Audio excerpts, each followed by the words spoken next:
এক অভাবী পিয়ন তার ২ সন্তানের উজ্জ্বল ভবিষ্যৎ গড়তে যখন স্কুলের দরজায় পৌঁছে হাত জোর করে দাঁড়াল, তখন বিধবা প্রিন্সিপাল ম্যাডামের সেই মানবিকতাপূর্ণ সিদ্ধান্ত দেখে পুরো স্কুলের ছাত্র, শিক্ষক, কর্মচারী সবাই আবেগে কেঁদে ফেলল। কানপুরের এই অসাধারণ সত্য ঘটনা আজও হাজারো হৃদয়কে স্পর্শ করে অনুপ্রেরণা যোগায়। বন্ধুরা, কানপুরের সকাল প্রতিদিনের মতোই আস্তে আস্তে জেগে উঠছিল, কিন্তু নবাবগঞ্জ থেকে সামান্য দূরে অবস্থিত একটি পুরনো অথচ অত্যন্ত সম্মানিত ভবনের সামনে প্রতিদিনের মতো আজও সবার আগে একজন ব্যক্তি এসে পৌঁছে গিয়েছিলেন। এই ভবনটি ছিল দুর্গা বিদ্যামন্দির ইন্টার কলেজ, এবং সেই ব্যক্তির নাম ছিল হরিপ্রসাদ। হরিপ্রসাদ এই স্কুলের পিয়নের দায়িত্ব পালন করছিলেন। গত ১০ বছর ধরে তিনি এই স্কুলেই কর্মরত ছিলেন। বয়স ৪০-এর কাছাকাছি। প্রতিদিন সকাল ঠিক ৬টায় তিনি স্কুলের বিশাল লোহার গেট খুলে দিতেন, তারপর সম্পূর্ণ মাঠ ঝাড়ু দিতেন, ক্লাসরুমের জানালা খুলে দিতেন এবং প্রিন্সিপাল অফিসের বাইরে রাখা মাটির কলসিতে পানি ভরে রাখতেন। স্কুলের অনেক শিক্ষক বদলে গেছেন, অনেক শিশু বড় হয়ে দেশ বিদেশে ছড়িয়ে পড়েছে, কিন্তু হরিপ্রসাদ সেখানেই রয়ে গেছেন, চুপচাপ সততার সঙ্গে নিজের দায়িত্ব পালন করে যাচ্ছেন। কিন্তু আজকের সকালটা একটু ভিন্ন ছিল। হরিপ্রসাদের মুখ প্রতিদিনের মতো শান্ত ছিল না। তার চোখের নিচে সারা রাত জেগে থাকার ক্লান্তি স্পষ্ট দেখা যাচ্ছিল। তিনি ঝাড়ু দিচ্ছিলেন ঠিকই, কিন্তু তার মন অন্য কোথাও আটকে ছিল। কারণ আজ স্কুলের নতুন সেশনের অ্যাডমিশনের শেষ দিন ছিল, এবং আজই তাকে তার জীবনের সম্ভবত সবচেয়ে বড় সিদ্ধান্ত নিতে হতো। কিছুক্ষণের মধ্যেই স্কুলের বাইরে গাড়ির লাইন পড়ে গেল। বড় বড় গাড়ি থেকে নামা শিশুরা তাদের বাবা মায়ের হাত ধরে স্কুলের গেটের ভেতরে প্রবেশ করছিল। কারো হাতে দামি ব্যাগ ছিল, কারো সঙ্গে ড্রাইভার দাঁড়িয়েছিল। কোনো শিশু খুশিতে লাফাতে লাফাতে ভেতরে যাচ্ছিল। এই স্কুল সবসময় বড় ঘরের সন্তানের জন্য পরিচিত ছিল।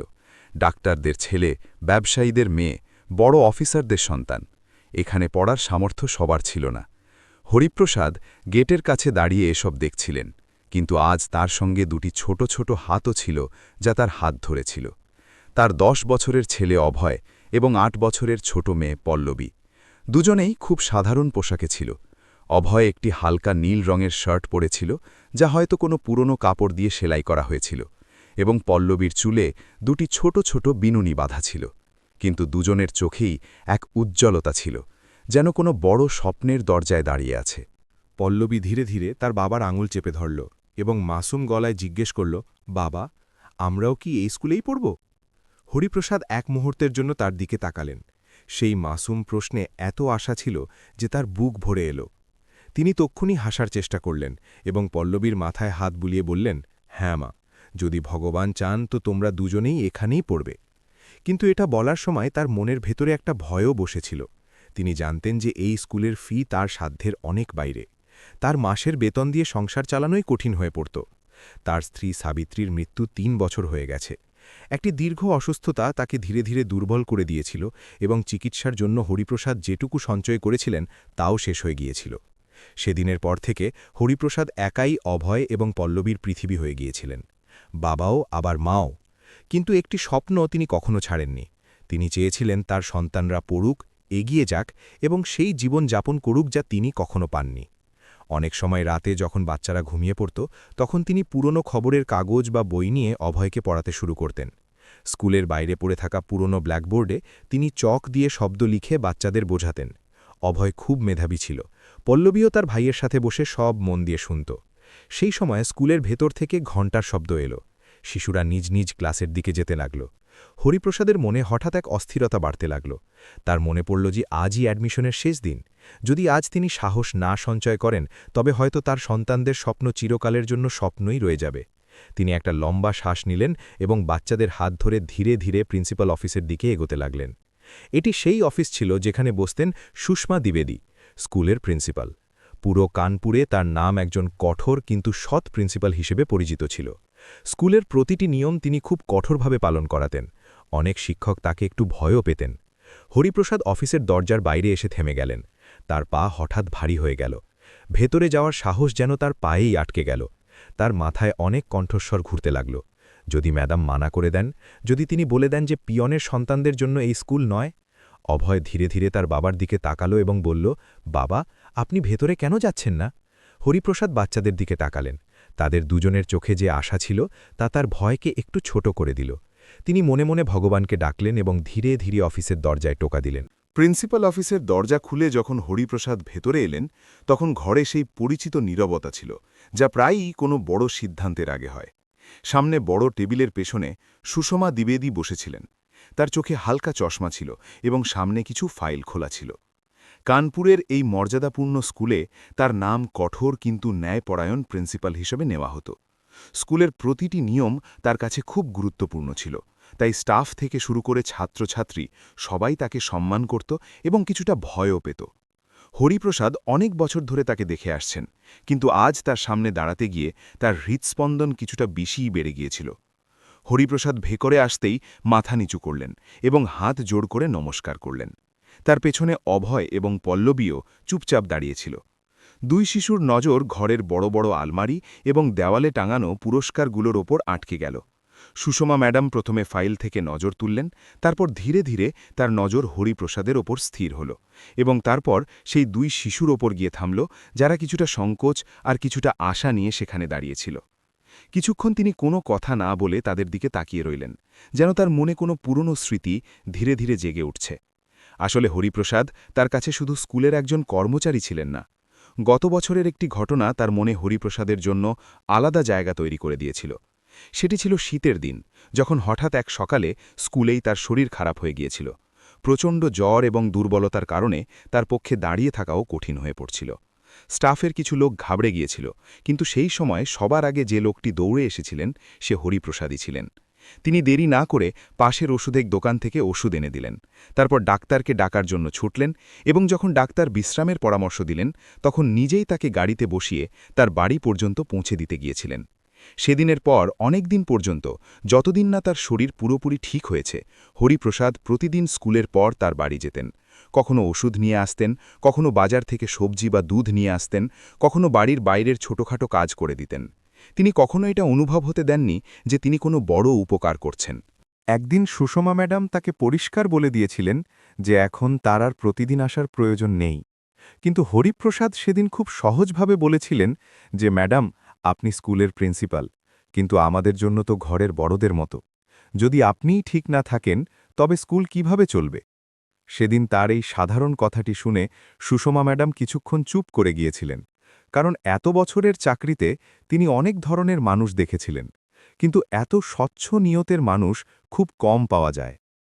আজ সেই হরিপ্রসাদই তার সামনে দাঁড়িয়েছিলেন, কিন্তু আজ তার মুখে সেই সহজ হাসি ছিল না। তার মুখে দ্বিধা এবং চিন্তা দুটোই পরিষ্কার দেখা যাচ্ছিল। সুষমা ম্যাডাম ফাইল বন্ধ করলেন এবং একটু সামনে ঝুঁকে শান্ত গলায় জিজ্ঞেস করলেন যে কি ব্যাপার। হরিপ্রসাদ কয়েক মুহূর্ত চুপ থাকলেন, যেন সঠিক শব্দ খুঁজছেন। তার হাত অজান্তেই একে অপরকে শক্ত করে ধরেছিল। তিনি ধীরে থেকে বাচ্চাদের দিকে তাকালেন এবং তারপর ধীর গলায় বললেন যে আজ স্কুলে অ্যাডমিশনের শেষ দিন। সুষমা ম্যাডাম মাথা নেড়ে বললেন যে হ্যাঁ, তিনি জানেন, কিন্তু তিনি জানতে চাইলেন যে হরিপ্রসাদ এই কথা কেন বলছেন। এখন হরিপ্রসাদের পক্ষে পিছিয়ে আসা কঠিন ছিল। তিনি ধীরে ধীরে নিজের কথা শুরু করলেন এবং জানালেন যে এই দুজন তার সন্তান, বড় ছেলে অভয় এবং ছোট মেয়ে পল্লবী। তিনি বললেন যে তিনি জানেন এই স্কুল বড় ঘরের বাচ্চাদের স্কুল এবং এখানকার ফি তার সাধ্যের অনেক বাইরে, কিন্তু তবুও তিনি একটা আশা নিয়ে তাদের সামনে এসেছেন। তার গলায় সংকোচও ছিল এবং একজন বাবার অসহায়ত্ব। তিনি বললেন যে যদি সম্ভব হয় তবে তিনি চান তার সন্তানরাও এই স্কুলেই পড়ুক, কারণ তিনি বছরের পর বছর এখানে কাজ করতে করতে দেখেছেন যে এখানে পড়া বাচ্চারা কিভাবে এগিয়ে যায়। তিনি চান তার সন্তানরাও সেই সুযোগ পাক। এটা বলতে বলতে তার গলা কিছুটা ধরে এলো। তিনি তাড়াতাড়ি হাত জোড় করে নিলেন এবং ধীরে থেকে বললেন যে যদি স্কুল চায় তবে তার স্যালারি থেকে প্রতি মাসে অল্প অল্প করে কেটে নেওয়া হোক, কিন্তু তার সন্তানদের পড়ার সুযোগ দেওয়া হোক। তিনি পরিষ্কার বললেন যে তিনি বেশি পড়াশোনা করেননি, তাই জীবনভর ছোটখাটো কাজ করে গেছেন, কিন্তু তিনি চান না তার সন্তানদের জীবনও একইভাবে কেটে যাক। ঘরে কিছু মুহূর্তের জন্য গভীর নীরবতা নেমে এলো। সুষমা ম্যাডামের নজর এখন হরিপ্রসাদের জোর করা হাতের ওপর স্থির হয়ে গিয়েছিল। তার সামনে এমন একজন মানুষ দাঁড়িয়েছিলেন যে কখনো নিজের কষ্টের কথা আলোচনা করেননি, যে সব সময় চুপচাপ নিজের কাজ করেছেন এবং প্রয়োজনে কোনো স্বার্থ ছাড়াই সাহায্যও করেছেন। সেই মুহূর্তেই তার মনে অতীতের একটি স্মৃতি জেগে উঠল, যা তিনি অনেক বছর ধরে নিজের ভেতরে চেপে রেখেছিলেন। সেই স্মৃতি তার নিজের জীবনের সেই কষ্টের সাথে যুক্ত ছিল, যা তাকে ভেতর থেকে বদলে দিয়েছিল। তার মুখের ভাব ধীরে ধীরে বদলাতে লাগল। অতীতের সেই স্মৃতি যেন আবার তার সামনে এসে দাঁড়াল। এমন একটি দিন যখন তিনি নিজে কারো সামনে দাঁড়িয়েছিলেন, আশায় বুক বেঁধে, এবং সামনে বসা ব্যক্তিরা এমন একটি সিদ্ধান্তের উপর বিচার করছিলেন যা একটি শিশুর ভবিষ্যৎ ঠিক করতে চলেছিল। সেই স্মৃতি তার মনে আলোড়ন সৃষ্টি করল। ঘরে দাঁড়িয়ে থাকা হরিপ্রসাদ এবং তার সন্তানদের দেখে তার মনে হল যেন সময় হঠাৎ অনেক বছর পিছিয়ে গেছে। হরিপ্রসাদ এখনও মাথা নিচু করে দাঁড়িয়েছিলেন। অভয় এবং পল্লবী চুপচাপ তাদের বাবার পাশে গুটিসুটি মেরে দাঁড়িয়েছিল। তারা বুঝতে পারছিল না যে এই ঘরে কেন এত নিস্তব্ধতা ছড়িয়ে পড়েছে, কিন্তু তারা এটা অবশ্যই অনুভব করছিল যে তাদের বাবার জন্য এই মুহূর্তটি খুব গুরুত্বপূর্ণ। সুষমা ম্যাডাম কিছুক্ষণ কথা না বলে তাদের দিকে তাকিয়ে রইলেন, এবং তারপর ধীরে ধীরে তার চোখে অতীতের সেই গল্প ভেসে উঠতে লাগল যা তাকে সারা জীবনের জন্য বদলে দিয়েছিল।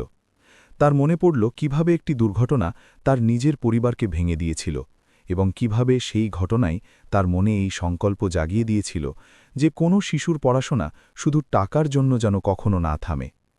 হরিপ্রসাদ এখনও জানতেন না যে তার সামনে বসে থাকা এই কঠোর প্রিন্সিপাল সেই সময় শুধু স্কুলের প্রিন্সিপাল ছিলেন না, বরং এমন একজন মা ছিলেন যিনি নিজের জীবনে এমন এক কষ্ট সহ্য করেছিলেন যা তিনি কখনো ভুলতে পারেননি। হরিপ্রসাদ এখনও মাথা নিচু করে দাঁড়িয়েছিলেন, এবং তার দুই সন্তান তার পাশে সেটে দাঁড়িয়েছিল।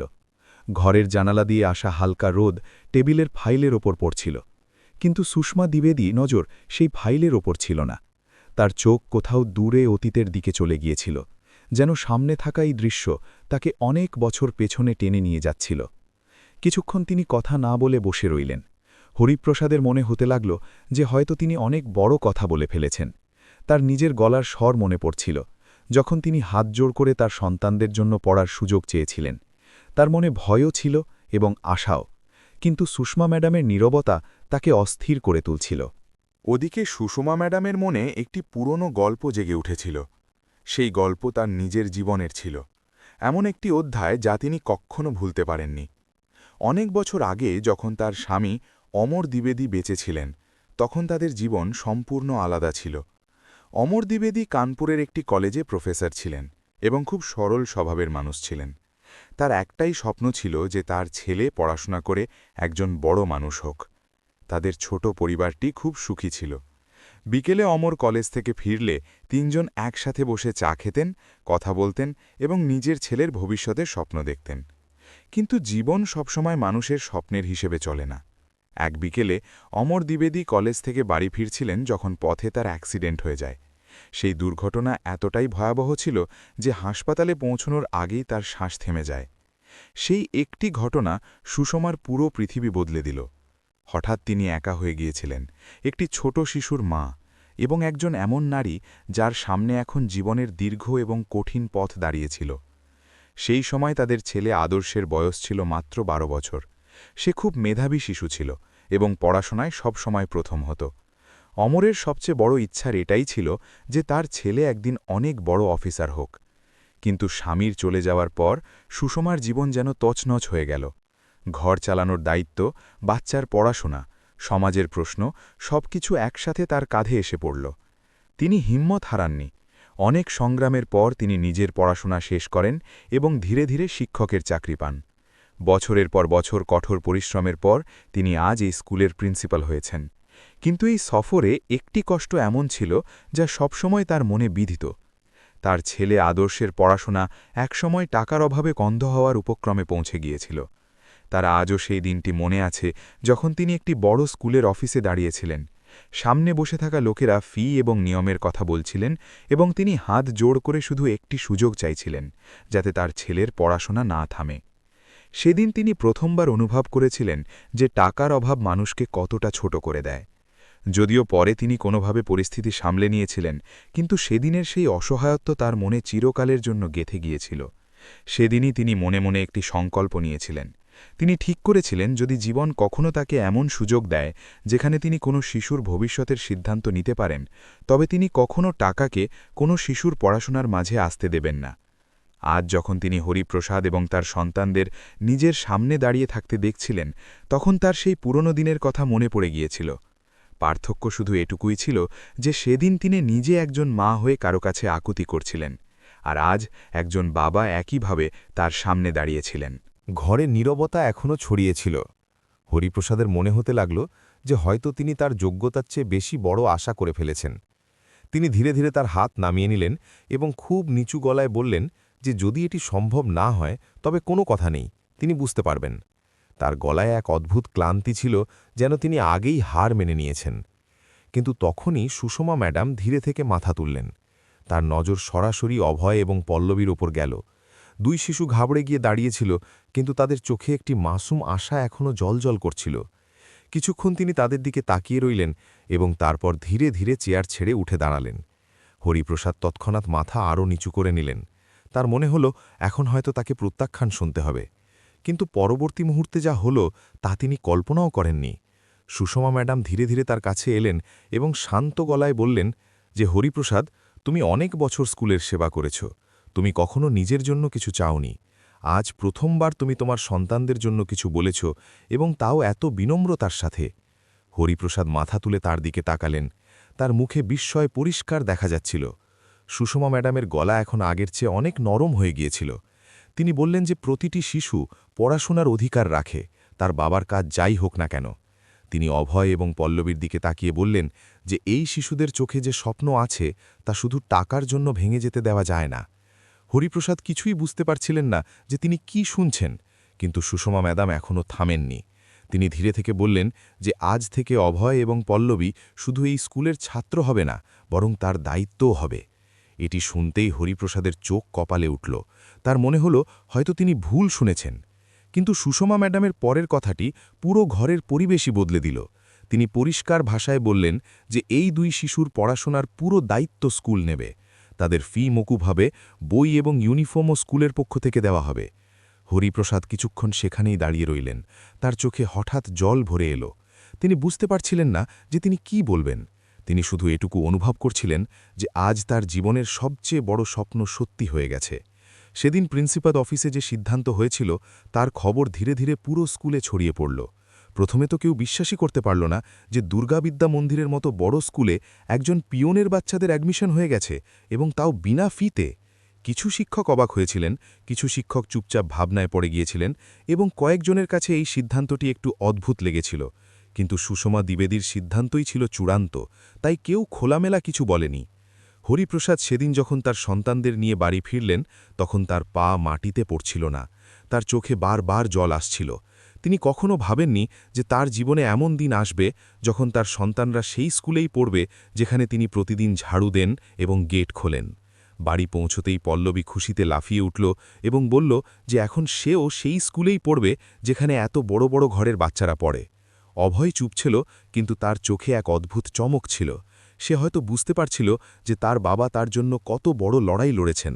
পরের দিন থেকেই অভয় এবং পল্লবীর স্কুল শুরু হয়ে গেল। প্রথম দিন যখন দুই শিশু ইউনিফর্ম পরে স্কুলে পৌঁছাল, তখন হরিপ্রসাদ কিছুক্ষণ তাদের দিকে তাকিয়েই হয়ে গেলেন। তার চোখে গর্ব ছিল এবং মনে একটা ভয়ও, যে বাচ্চারা এই বড় পরিবেশে ঘাবড়ে না যায়। কিন্তু সুষমা ম্যাডাম নিজে তাদের ক্লাস পর্যন্ত ছেড়ে দিয়ে শিক্ষকদের বললেন যে এই শিশুদের কোনোভাবেই যেন অস্বস্তি অনুভব না হয়। তার কথায় এত সত্যতা ছিল যে শিক্ষকেরাও তৎক্ষণাৎ বুঝে গেলেন যে এটি শুধু কোনো আনুষ্ঠানিক আদেশ নয়, বরং একটি দায়িত্ব। শুরুর দিনগুলোতে কিছু বাচ্চা অভয় এবং পল্লবীকে অদ্ভুত নজরে দেখত। তারা জেনে গিয়েছিল যে তাদের বাবা স্কুলের পিয়ন। কিছু বাচ্চার মনে অহংকার ছিল, তাই মাঝে মধ্যে তারা ফিসফিস করে কথাও বলত। কিন্তু অভয় কখনো কোনো কথার উত্তর দেয়নি। সে চুপচাপ পড়াশোনায় মন দিল।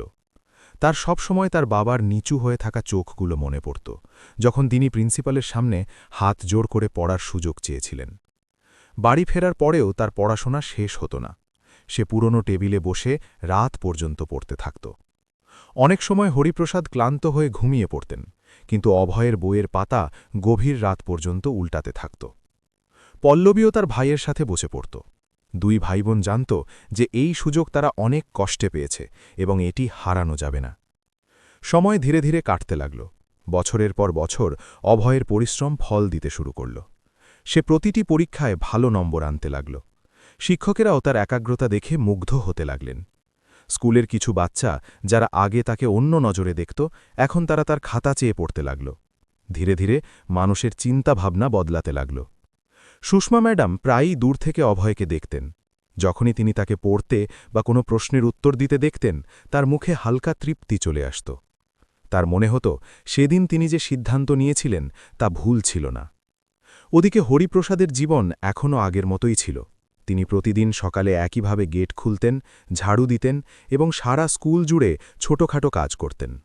পার্থক্য শুধু এটুকুই ছিল যে এখন বাচ্চারা যখন তাকে দেখত, তখন শুধু পিয়ন হিসেবে দেখত না, বরং সেই বাবার রূপেও দেখত যে তার সন্তানের জন্য হার মানেনি। একদিন স্কুলে বার্ষিক অনুষ্ঠানের প্রস্তুতি চলছিল। পুরো স্কুলের সামনে যখন পড়াশোনায় সবচেয়ে এগিয়ে থাকা ছাত্রদের নাম ঘোষণা করা হলো, তখন সবচেয়ে প্রথমে নাম এলো অভয় হরিপ্রসাদ। পুরো মাঠ করতালিতে ফেটে পড়ল। হরিপ্রসাদ সেই সময় মাঠের একপাশে দাঁড়িয়ে চেয়ার সাজাচ্ছিলেন। যখন তিনি তার ছেলের নাম শুনলেন, তখন তার হাত সেখানেই থেমে গেল। তিনি মাথা তুলে মঞ্চের দিকে তাকালেন। অভয় মঞ্চে যাচ্ছিল। তার মুখে আত্মবিশ্বাস ছিল এবং চোখে সেই চমক যা একসময় ছোট শিশুর চোখে স্বপ্ন হয়ে জ্বলেছিল। সুষমা ম্যাডাম মঞ্চ থেকে যখন তাকে মেডেল পড়ালেন, তখন কয়েক মুহূর্তের জন্য তার চোখও ভিজে গেল। তার মনে হল যেন অনেক বছর আগে নেওয়া তার একটি সিদ্ধান্ত আজ সামনে দাঁড়িয়ে হাসছে। সময় খুব দ্রুত বয়ে যায়। দেখতে দেখতে অনেক বছর কেটে গেল। দুর্গা বিদ্যামন্দির ইন্টার কলেজের সেই পুরনো ইমারত এখনও কানপুরের সকালের অংশ ছিল। গেট সেই একই ছিল, মাঠ একই ছিল, ক্লাসরুমও একই ছিল, কিন্তু কিছু জিনিস বদলে গিয়েছিল। সবচেয়ে বড় বদল এটি ছিল যে এখন সেই স্কুলে একটি নাম ছিল, যা প্রতিটি ছাত্র সম্মানের সাথে নিত: অভয় হরিপ্রসাদ। যে শিশুকে কখনো কিছু লোক পিয়নের ছেলে বলে দেখত, সেই ছেলেই এখন পুরো স্কুলের পরিচয় হয়ে উঠেছিল। প্রতি বছর হওয়া পরীক্ষায় তার নাম সবার উপরে আসত। পড়াশোনার পাশাপাশি তার ব্যবহারও এমন ছিল যে শিক্ষকেরাও তার প্রশংসা করতে ক্লান্ত হতেন না। সে সবসময় শান্ত থাকত, কারো সাথে তর্ক করত না এবং প্রতিটি ছোট বড়কে সম্মান দিত। হয়তো এই সংস্কারই সে তার বাবার কাছ থেকে শিখেছিল। ওদিকে হরিপ্রসাদের জীবন এখনও আগের মতোই ছিল। তিনি সকালে সবার আগে স্কুলে আসতেন, গেট খুলতেন, মাঠ পরিষ্কার করতেন এবং সারা দিন নিজের কাজে ব্যস্ত থাকতেন। কিন্তু এখন যখন তিনি মাঠে ঝাড়ু দিতেন, তখন অনেক শিশু তার কাছে এসে শ্রদ্ধার সাথে নমস্কার করত। আগে যে শিশুরা তাকে শুধু একজন কর্মচারী ভাবত, এখন তারা জানত যে এটি সেই মানুষ যে তার সন্তানদের পরিশ্রম এবং সততার পথ দেখিয়েছে। পল্লবীও পড়াশোনায় খুব ভালো ছিল। সে তার ভাইয়ের মতোই পরিশ্রমী এবং বুদ্ধিমান ছিল। দুই ভাই বোন স্কুলে একটি দৃষ্টান্ত হয়ে উঠেছিল। যখনই কোনো ছাত্রকে পরিশ্রমের উদাহরণ দিতে হতো, শিক্ষকেরা প্রায়ই অভয় এবং পল্লবীর নাম নিতেন। সুষমা দ্বিবেদী এসব দেখে প্রায়ই হাসতেন। তিনি নিজের সিদ্ধান্তে কখনো অনুশোচনা করেননি, বরং প্রতি বছর যখন অভয়ের রেজাল্ট আসত এবং সে আবার টপ করত, তখন তার মনে হতো যেন তার নিজের জীবনের কোনো অপূর্ণ স্বপ্ন পূরণ হচ্ছে। এক বিকেলের কথা। স্কুল প্রায় খালি হয়ে গিয়েছিল, মাঠে হালকা বাতাস বইছিল এবং সূর্য ডোবার প্রস্তুতি নিচ্ছিল। হরিপ্রসাদ ঝাড়ু দেওয়া শেষ করে গেটের কাছে দাঁড়িয়েছিলেন, তখনই অভয় তার কাছে এলো। তার হাতে কিছু কাগজ ছিল। হরিপ্রসাদ তাকে দেখে হেসে জিজ্ঞেস করলেন যে আজ এত দেরি পর্যন্ত স্কুলে কেন রয়ে গেছে। অভয় ধীরে থেকে কাগজগুলো তার হাতে দিয়ে বলল যে এটি তার দ্বাদশ শ্রেণীর রেজাল্ট। হরিপ্রসাদ কাঁপা হাতে কাগজ খুললেন। যেমন যেমন তার নজর নম্বরের ওপর গেল, তার চোখ বড় হতে লাগল। অভয় শুধু পুরো স্কুলে নয়, বরং পুরো জেলায় প্রথম স্থান অর্জন করেছিল। কয়েক মুহূর্ত পর্যন্ত হরিপ্রসাদ কিছু বলতেই পারলেন না। তার চোখ থেকে জল ধীরে ধীরে পড়তে লাগল। তিনি অভয়কে নিজের বুকে জড়িয়ে ধরলেন। সেই মুহূর্তে একজন বাবার সমস্ত পরিশ্রম, সমস্ত কষ্ট এবং সমস্ত স্বপ্ন যেন একসাথে চোখ দিয়ে বয়ে বেরিয়েছিল। সেই সময় পেছন থেকে কারো পায়ের শব্দ এলো। হরিপ্রসাদ এবং অভয় ঘুরে দেখল তো সামনে সুষমা ম্যাডাম দাঁড়িয়েছিলেন। তার মুখে হালকা হাসি ছিল। তিনি ধীরে থেকে বললেন যে তিনি জানতেন এই দিনটি অবশ্যই আসবে।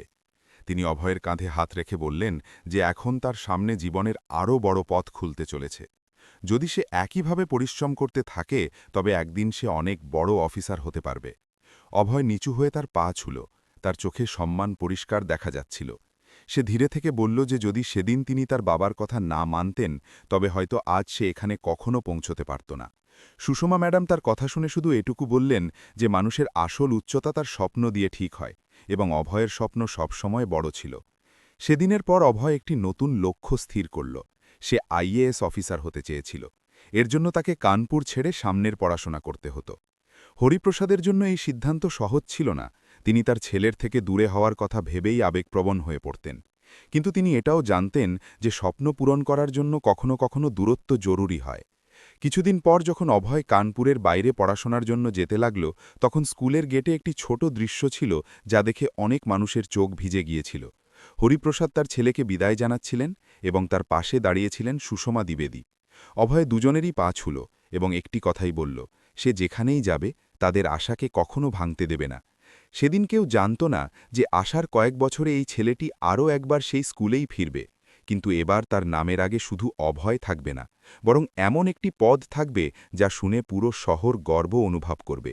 আর যখন সেই দিনটি আসবে, তখন শুধু একজন বাবা নন, বরং পুরো মানবতার চোখ ভিজে উঠবে। সময় নিজের সাথে অনেক কিছু বদলে দেয়। দেখতে দেখতে অনেক বছর কেটে গেল। কানপুরের সেই একই রাস্তা, সেই একই সকাল এবং সেই পুরনো দুর্গা বিদ্যামন্দির ইন্টার কলেজ এখনও শহরের মাঝখানে দাঁড়িয়েছিল। কিন্তু এখন সেই স্কুলের ইতিহাসে একটি গল্প এমনভাবে যুক্ত হয়ে গিয়েছিল যা প্রতিটি নতুন ছাত্র শুনত। সেই গল্প ছিল একজন সাধারণ পিয়ন এবং তার ছেলের। ওদিকে অভয় কানপুর ছেড়ে নিজের সামনের পড়াশোনা শুরু করে দিয়েছিল। শুরুতে শহর থেকে দূরে থাকা তার জন্য সহজ ছিল না। ছোট ঘরে বেড়ে ওঠা সেই ছেলের জন্য বড় শহরের দ্রুতগতির দুনিয়া ছিল না। কিন্তু তার মনে সবসময় দুটি মুখ থাকত, একটি তার বাবা হরিপ্রসাদের এবং দ্বিতীয়টি সুষমা দ্বিবেদীর। তার সবসময় সেই দিনটির কথা মনে পড়ত যখন তার বাবা হাত জোড় করে তার জন্য পড়ার সুযোগ চেয়েছিলেন। অভয় নিজের পড়াশোনায় কোনো ত্রুটি রাখেনি, দিনরাত পরিশ্রম করতে লাগল। অনেক সময় যখন পড়তে পড়তে ক্লান্ত হয়ে যেত, তখন তার বাবার ঘামে ভেজা মুখটি মনে পড়ে যেত, যে প্রতিদিন সকালে স্কুলের গেট খোলার সময়ও হাসার চেষ্টা করতেন। সে ভাবত, যদি তার বাবা এত পরিশ্রম করতে পারেন তবে সে কেন হার মানবে। বছরের পর বছর পরিশ্রমের পর সেই দিনটিও এলো যখন ইউনিয়ন পাবলিক সার্ভিস কমিশনের ফলাফল ঘোষিত হল। পুরো দেশের লক্ষ লক্ষ পরীক্ষার্থীর মাঝে অভয়ের নাম তালিকার খুব ওপরে ছিল। সে আইএএস অফিসার হয়ে গিয়েছিল। সেদিন সবার আগে সে ফোন তার বাবাকে করল। সেই সময় হরিপ্রসাদ স্কুলের মাঠে ঝাড়ু দিচ্ছিলেন। ফোন বাজলে তিনি পকেট থেকে বের করে দেখলেন অভয়ের কল ছিল। যেমনই তিনি ফোন তুললেন, ওদিক থেকে অভয়ের কান্না মাখা গলা এলো এবং সে শুধু এটুকু বলল যে, বাবা, আপনার ছেলে এখন অফিসার হয়ে গেছে। কয়েক মুহূর্ত হরিপ্রসাদ বুঝতেই পারলেন না তিনি কি শুনেছেন। যখন সত্য বুঝতে পারলেন তখন তার চোখ থেকে জল বইতে লাগল। তিনি সেখানেই মাঠে বাড়িয়ে আকাশের দিকে তাকাতে লাগলেন, যেন ভগবানকে ধন্যবাদ জানাচ্ছিলেন। এই খবর পুরো স্কুলে ছড়িয়ে পড়তে দেরি হল না। স্টাফ রুম থেকে শুরু করে ক্লাসরুম পর্যন্ত সব জায়গায় তাকে নিয়ে আলোচনা হতে লাগল। যে ছেলেকে কখনো কিছু লোক পিয়নের ছেলে বলে দেখত, সেই ছেলেই এখন পুরো জেলার গর্ব হয়ে উঠেছে। কয়েক মাস পর স্কুলে একটি বিশেষ অনুষ্ঠানের আয়োজন করা হলো। স্কুলের ইতিহাসে প্রথমবার এমন হতে চলেছিল যে সেই স্কুলেরই একজন পুরনো ছাত্র, যে একসময় পিয়নের ছেলে ছিল, এখন আইএএস অফিসার হয়ে প্রধান অতিথি হিসেবে আসতে চলেছে। সেদিন স্কুলের মাঠ ছাত্রছাত্রী এবং শিক্ষকদের দিয়ে ভর্তি ছিল। মঞ্চ সাজানো হয়েছিল এবং সবার নজর গেটের দিকে ছিল। কিছুক্ষণ পর একটি সাদা গাড়ি স্কুলের গেটে এসে থামল। গাড়ি থেকে যখন অভয় নামল তখন তার মুখে সেই একই সাদাসিধে ভাব ছিল, কিন্তু এখন তার ব্যক্তিত্বে আত্মবিশ্বাসও যুক্ত হয়েছিল। সে সরাসরি মঞ্চের দিকে যাওয়ার বদলে প্রথমে গেটের কাছে দাঁড়িয়ে পড়ল, কারণ সেখানে একজন লোক দাঁড়িয়েছিল। সেই লোক যে কখনো তার জন্য নিজের স্বপ্নের চেয়েও বড় স্বপ্ন দেখেছিলেন। হরিপ্রসাদ আজও সেই স্কুলের গেট সামলাচ্ছিলেন। বয়স অবশ্য বেড়ে গিয়েছিল, চুলে সাদা রং ধরেছিল, কিন্তু তার চোখে সেই একই সততা ছিল। অভয় ধীরে ধীরে তার কাছে গেল। কয়েক মুহূর্ত দুজনে একে অপরের দিকে তাকিয়ে রইলেন। তারপর হঠাৎ অভয় নিচু হয়ে গেল এবং তার বাবার পা ছুল। হরিপ্রসাদ ঘাবড়ে গেলেন। তিনি তড়িঘড়ি তাকে তুললেন এবং বুকে জড়িয়ে ধরলেন। সেই মুহূর্তে সেখানে দাঁড়িয়ে থাকা অনেক মানুষের চোখ ভিজে গেল। কিছুক্ষণ পর অভয় মঞ্চে পৌঁছাল। মঞ্চে তার সাথে সুষমা দ্বিবেদীও বসেছিলেন। এখন তার চুলেও সাদা আভা দেখা দিচ্ছিল, কিন্তু তার মুখে সেই আত্মবিশ্বাস এবং সরলতা ছিল। যখন অভয়কে কথা বলার জন্য মাইক দেওয়া হলো, তখন পুরো মাঠে নিস্তব্ধতা নেমে এলো। অভয় কয়েক মুহূর্ত সামনে বসে থাকা বাচ্চাদের দেখল, তারপর তার নজর তার বাবা এবং সুষমা ম্যাডামের ওপর গেল। সে ধীরে ধীরে কথা বলতে শুরু করল। সে বলল যে মানুষ প্রায়ই মনে করে যে কোনো মানুষের পরিচয় তার পোশাক বা তার পরিবার দিয়ে হয়, কিন্তু তার জীবন তাকে শিখিয়েছে যে মানুষের আসল পরিচয় তার পরিশ্রম এবং তার পাওয়া সুযোগ দিয়ে তৈরি হয়। সে জানাল যে যদি সেদিন তার বাবা সাহস করে তার জন্য পড়াশোনার সুযোগ না চাইতেন এবং যদি সুষমা ম্যাডাম মানবিকতা দেখিয়ে তার হাত না ধরতেন তবে হয়তো আজ সেও কোনো স্কুলের গেটের বাইরে দাঁড়িয়ে থাকত। তার গলা ধরে এলো। সে মঞ্চে দাঁড়িয়ে থাকা সুষমা ম্যাডামের দিকে তাকাল এবং বলল যে তিনি শুধু এই স্কুলের প্রিন্সিপাল নন, বরং সেই শিশুদের জন্য আশা যাদের কাছে স্বপ্ন তো আছে কিন্তু সেগুলো পূরণ করার সুযোগ নেই। পুরো মাঠ করতালিতে ফেটে পড়ল। সেদিন কানপুরের সেই স্কুলে শুধু একটি অনুষ্ঠান হচ্ছিল না, সেদিন সেখানে উপস্থিত প্রতিটি মানুষ অনুভব করছিল যে মানবিকতা এখনও বেঁচে আছে। আর হয়তো এটাই কারণ ছিল যে সেদিন সেখানে দাঁড়িয়ে থাকা অনেক মানুষের চোখে জল ছিল, কারণ সেই মুহূর্তে মনে হচ্ছিল যেন মানবিকতা নিজেই মাথা নিচু করে সেই মঞ্চের সামনে দাঁড়িয়ে আছে। যদি এই কাহিনী আপনার হৃদয় স্পর্শ করে থাকে তবে আমাদের চ্যানেলকে লাইক, সাবস্ক্রাইব এবং শেয়ার অবশ্যই করবেন। কমেন্টে নিজের এবং নিজের শহরের নাম লিখুন যাতে আমরা জানতে পারি আমাদের গল্পগুলো কোথায় কোথায় হৃদয় স্পর্শ করছে। আবার দেখা হবে একটি নতুন আবেগপূর্ণ গল্পের সাথে। ততক্ষণ পর্যন্ত খুশি থাকুন, সুস্থ থাকুন এবং নিজের সম্পর্কগুলোকে সময় দিন।